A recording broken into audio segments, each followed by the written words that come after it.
Hello everyone, Everyone16 here bringing another cast today. This one is going to be a relatively high-ranking ladder match on Loki. Alright, so let's introduce our players first. Up here in the top corner, we have Violence, who is actually Morax, undergoing as a different name, who has gone first land, a couple mexes, several P-gens, and then a second air factory over here. On the south side, we have Nekwilich, who is going first land, several P-gens and mexes, and then a second land factory. So first land, first air for Nekwilich, and first land and double land, triple land for Violence down here, or Morax down here. Now, I haven't cast a map on Loki. It's a very interesting map. I actually like it quite a lot. You have a lot of, it's kind of choke pointy, but it also has a lot of interesting methods go through. The general meta, or at least the general meta as I understand it, is generally you build up your forces over here, and then you move your commander over here to the south side. Or this is generally what I normally do, and generally what I see higher level players doing. You have this rock right here, which is worth, I think it's 200. It's 138. 138 max. 138 max right in this rock right here. Plus you have these three mexes. And then you also have the other important mexes. You have these three mexes right over here with a whole bunch of rocks around them. And then you have these two mexes plus the only hydrocarbons on the map, which there's one right here, and there's one on the other side as well, of course. Since, of course, every single ladder match is 100% symmetrical, of course. Of course, the other part of the meta is generally that both players will send their some of their opening engineers over here to capture these as well. Since it is relatively protected from the enemy, the only thing that can really attack this is air units and anything that can hover. So there are no amphibious units that go underneath the water at T1 stage, so generally like Auroras or Zuis can go over here, but since we have a UEF and a Cybran, neither of those players are going to be able to do that. All bets are off when the T2 stage though, because the UEF gets the Riptides, and then the Cybrans get the Wagners that can go underneath the water. All right, so let's speed it up just a little bit. I'll slow back down afterwards. Both players are saying how they have played each other before, which I'm sure they have, since the high-rated players usually play each other several times. We also see Nekwilich is going for these three mexes over here. He has wrong button.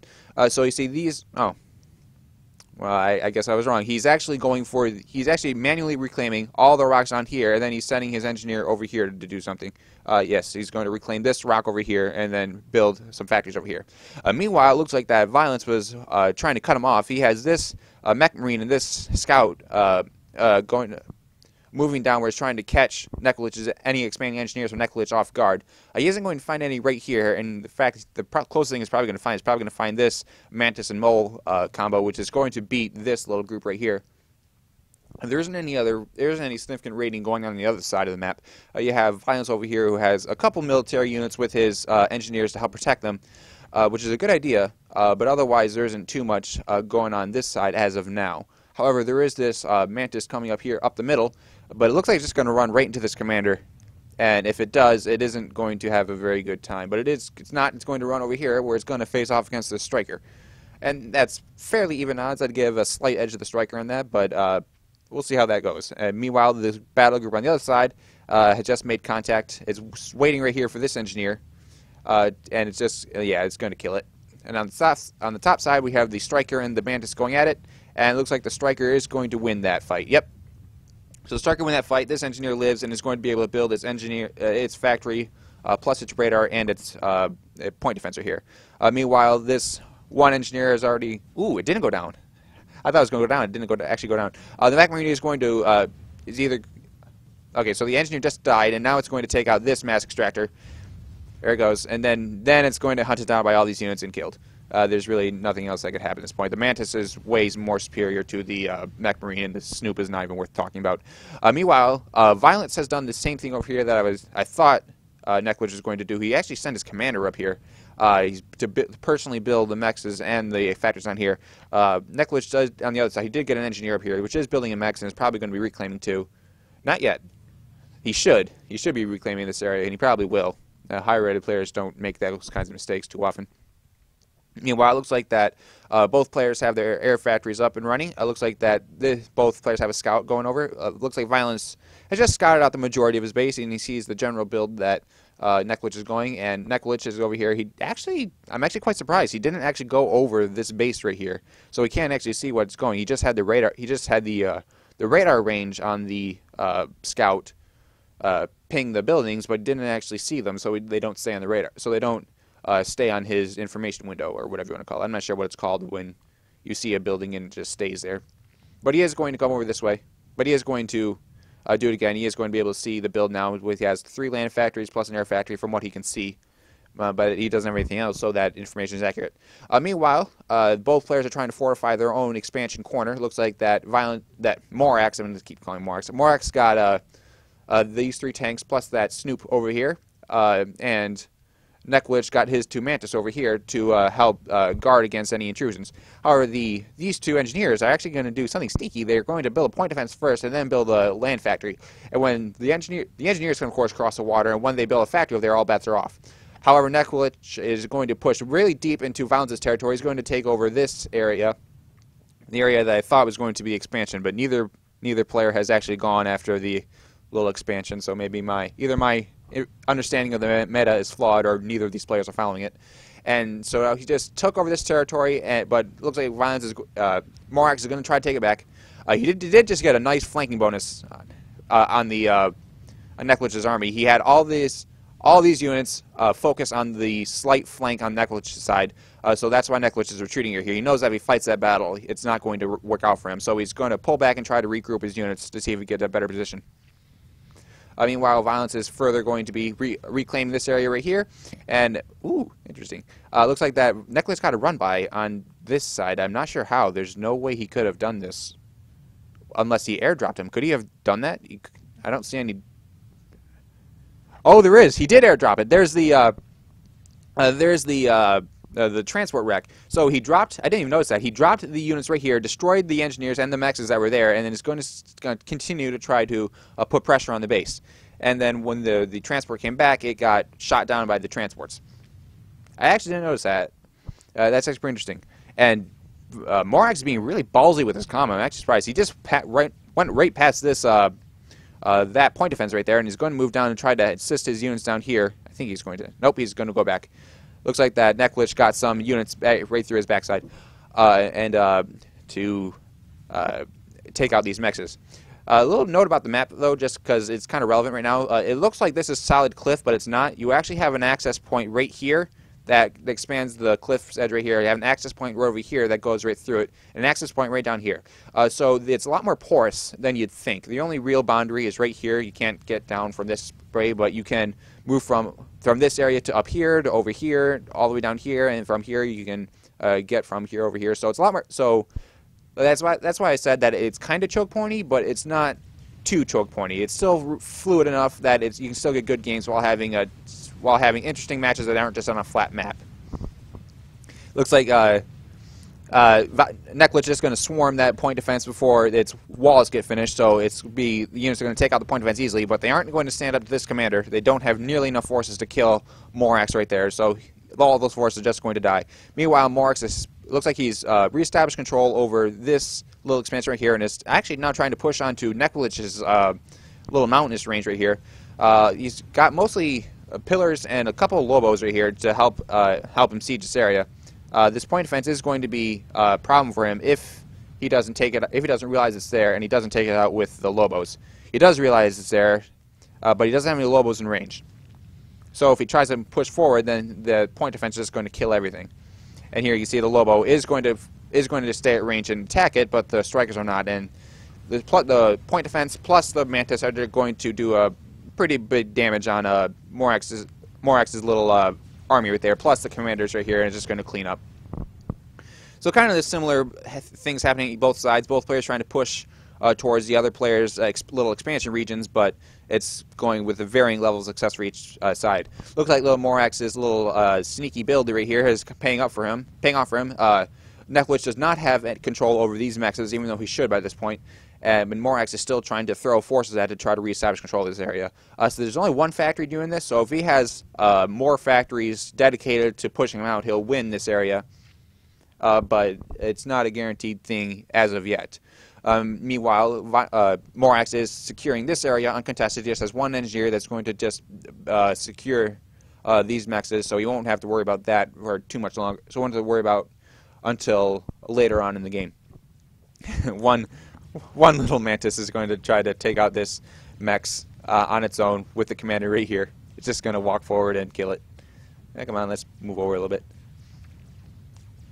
And as soon as it gets close enough, and there it goes.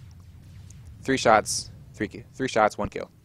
Meanwhile, it looks like that the Medusas are going to stun lock the factory, and then we'll try to take this out. Meanwhile, the Strikers are going to retaliate, but the Mantis are going to push in, and I'm guessing that they're going to win with everything here. They're just going to destroy this force, then they're going to destroy the factory, I'm guessing. Looks like Morax has a radar right here, which is actually probably providing him some good intel. And actually, let's look at that. So Morax has a radar right here. He's got a radar over here. So that's providing him a little bit of radar. I wish he probably should get some radar over here, just so he can really get a good grip on the intel over there. Meanwhile, Neklich has 1 radar right here, 1 radar over here, and 1 radar over here. So he does have a bit more coverage on his expansion area. Meanwhile, both players have gone heavy into air. Looks like that there was an air battle while I was talking about that. Looks like that Morax is going to get a good turn on it. He just shot down a bunch of Neklich's inties when they had their backs facing Morax's force. However, looks like that Neklich has gone T2 air. That 1 renegade is going to get shot down, so he doesn't have control of the air yet, so he can't use it effectively right as now. But if he regains air control, that T2 air might turn the tide for him. Meanwhile, it looks like that this little expansion area is going to get taken out. I don't know why he's not. Oh, he is. So he's just saying back to the Medusas can kill the factory. Meanwhile, there's a little force moving over here towards the center base, but it's not going to get past the commander. The Corsair moving through, probably going to try to snipe some power or do something. Let's see what he's doing. Yep. Like I said, he's going to try to snipe some power. But he is building T2. But Morax is building T2 power generators, so he won't be. He'll be good after that comes up, but he's already stalling, and that just hurt him even more. So he killed probably about. He killed at least 2. He's probably killed about 5 with other operations. So that would have been the 100 power he needs to balance out his eco. Meanwhile, Neklich is also power stalling. Both of them are power stalling really badly. So they're both trying to get their T2 power up. That's probably why. Looks like that Neklich went T2 air. He doesn't have any T2 land. And Violence went T2 land because, of course, he did. He's UEF. So he's got these power generators. So he's got about 13 power gens. So that's 260 power that he is working with him. He's got to have more power because his power income is 440. So he has more power coming in from somewhere else.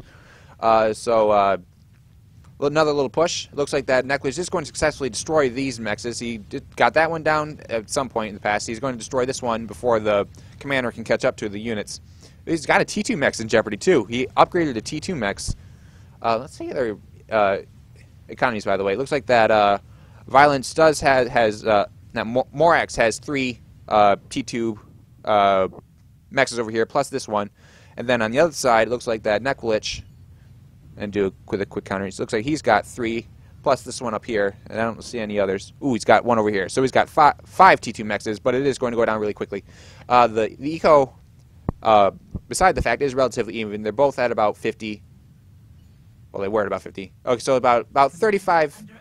So Morax is about 35 standard income, and Neklich is at 55. So is actually I was wrong. It looks like that Morax is actually way ahead on eco. Wait, not Morax. Neklich is way ahead on eco. Why do I keep getting their names confused? It looks like that Neklich is way more focused on eco, and the air power is finally paying off for him. He's got this T2, these T2 renegades just completely destroyed this land force right here, but they are going to get shot down to this skyboxer right here. They just destroyed the other ones. It's just a matter of time before that gets this one too. But the T2, I'm surprised that Morax isn't using this air force to try to take out these renegades, but either he's not thinking about it or he's saving it for something else. Meanwhile, Morax does have the pillar spam in full force. These pillars are going to push these mantis back, and with a higher mass density, they're going to work. It's going to work out with him. If Neklich gets T2 land as well and gets his rhinos out, then he'll be able to counter the pillars. But as of now, the pillar is the strongest land unit on the field. So if he has enough numbers, he can wield those with impunity as long as he puts some flak with him to protect him from the gunships. Looks like that more scout planes going around trying to find some intel and see what they know about each other. Neklich has actually done pretty well in the scouting. There aren't any gray buildings here, so he has keeping up with the what he's with what Morax is doing. Meanwhile, Morax has not scouted Neklich yet. In fact, actually, I just noticed that Neklich has just upgraded T3 Air, and it looks he's going to have to spam a lot of power to deal with that. However, since Morax did scout the T2 factory, he did notice that he can see that the T2 factory is gone, so he will know that Neklich has gone T3 Air. And my dog just came over and tried to see me. Come on, you don't have to stay over here. All right. So back to the game. The looks like that Morax is pushing forward with his pillars anymore. The Mantis are still pushing back. They're going to try to form a line. Looks like they're going to form a line here, and we'll see if it'll be interesting to see if Morax tries to push forward. He is actually trying to divert around it. Let's see where they're going. They're going this way to try to. Looks like they're trying to surround this area and cut it off from its avenue of reinforcement. But Neklich sees what's going on because of his radar and is going to see it and move his forces to try to counteract it. So then Morax is going to push backwards. So that's the value of intel right there. He was able to see what his opponent was doing and move his forces to counteract it, which is one of the things that's always critical to do in Supreme Commander. Meanwhile, Neklich is trying to scout out this area. There's this T2 force right here that he just found, so he's probably going to either try to avoid it or destroy it. But I'm guessing his main focus is down here in this area. Meanwhile, we have the Air Forces building. There's this Air Force just trying to tempt Morax over here with an air fight, but it's not going to work out for him. But he does have T3 Air. He's got a first strat bomber out. We'll see what he does with it. It looks like that Neklich has gone to full-out assault on Violence's commander's position. He's going to focus on try to take out the pillars first. Air Force is moving in from Morax, but the strat bomber is just got launched. It's going. Let's see where it's going. It's just took out was like 8 strikers. It looked like 8 pillars that just got took out by one strat bomber. That Revenant already has 2 veterancy on it. Was that 8 kills? Yes, 8 kills. It's flanked by these interceptors. That's a weird sight to see. A bunch of strat bombers flanked by interceptors. Meanwhile, Neklich is going to push forward. Morax's commander is in jeopardy. Like, he's got enough land forces plus the strat bombers that could deal damage to him. He's just got 2 strat bombers to face, and it's almost nearly impossible to dodge Cybran strat bombers. So he's going to have a hard time dealing with that. Looks like the force is going to be moving closer. It's going to try to focus on the pillars for now, but the strat bombers are going at the commander. Morax has 300 health left. He's rising, and those strat bombers are not dealt with. They're coming on for another pass. One strat bomber just got shot down, but this strat bomber is going to come in, and boom. Morax just went down to the T3 rush. That was interesting. At 20-minute strat bombers, it would. That's something that you can do when you're really good at Supreme Commander and you got all the eco down, and you can use. And even though he had to sacrifice any land upgrades in order to pull that off, but it worked out with him, and he was able to use his superior intel to help deal with Morax's superior forces while he built up his strat bombers to deal with the commander. All right, so I thought that was a pretty interesting game. When I first was looking at it, I thought that it was just one strat bomber that went in and killed the commander after being attacked by land units, but it actually, the strat bombers did a lot more damage to him than I thought it did. So that was interesting to see. I thought, so it was still a good win. I don't think that Morax was expecting that. Like if he was paying attention, he could have seen the T3 Air, but I don't think he was expecting straight strat bomb rush. Good game for both these players. They both played well. All right, so that's it for me. Everyone 6 signing out.